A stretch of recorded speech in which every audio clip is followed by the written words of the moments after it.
Hey boys, welcome to the YouTube channel. Just before we get into the custom tactics, I'd just like to say that after the custom tactics, there'll be a little bit of highlights from my last week in Foot Champions. Alright, without any further ado, let's get into the video. Alrighty boys, these are my Foot Champions custom tactics. Normally I finish gold 2 or 3 because I just can't be asked to play the rest of my games, but if I did try, I'd probably get gold 1 or close to elite.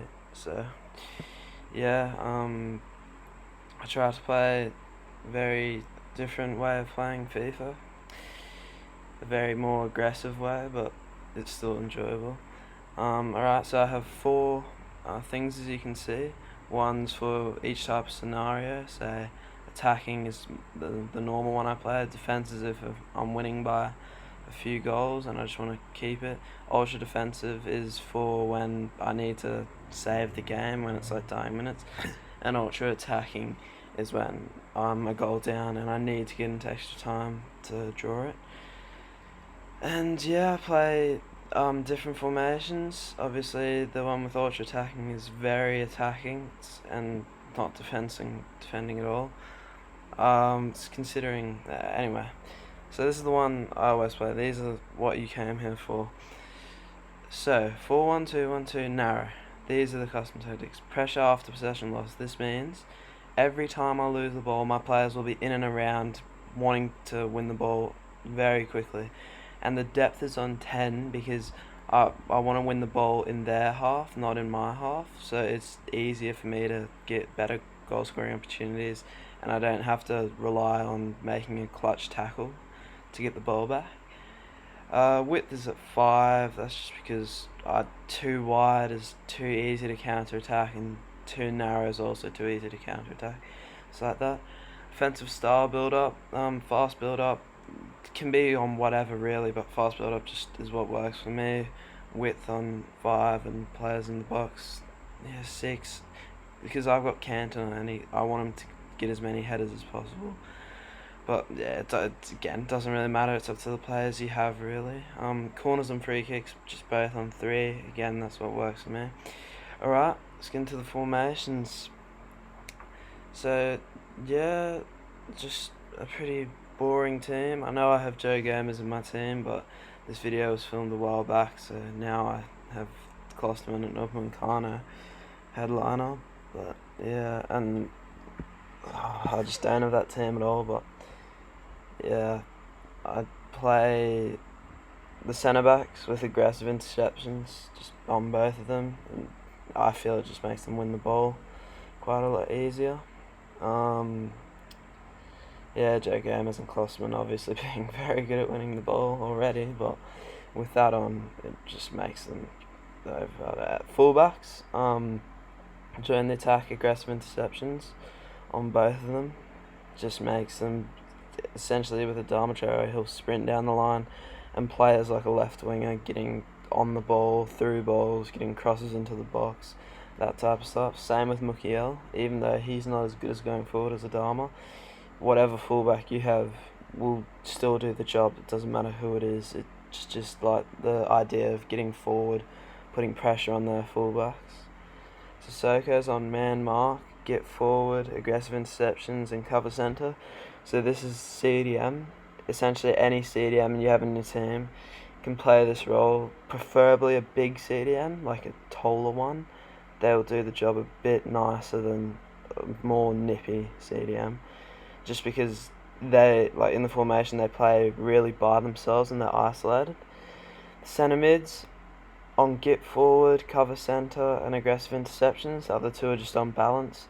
Again, we want them getting forward. You'll see in the formation, Marcus Llorente and Pogba, the 2 centre mids, they go spread out wide a lot more, and they'll cover the wing essentially. For Adama, they kind of play as like the right and left backs, but not really, like a bit higher.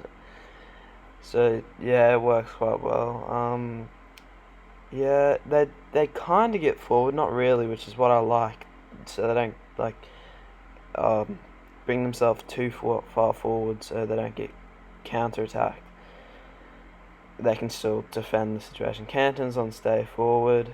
Get into the box for Cross, because he's big, wins headers. Rashford's drift wide. Oh, stay central.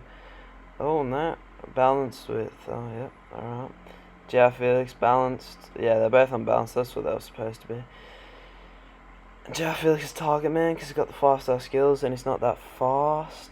Again, everyone's on aggressive interceptions to try to win the ball back as soon as possible and as easily as possible. Rashford's not on target man, he's on getting behind just because he's really fast. And yeah, that's it. Alright, without further ado, boys, we'll get into the highlights.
We can't be torn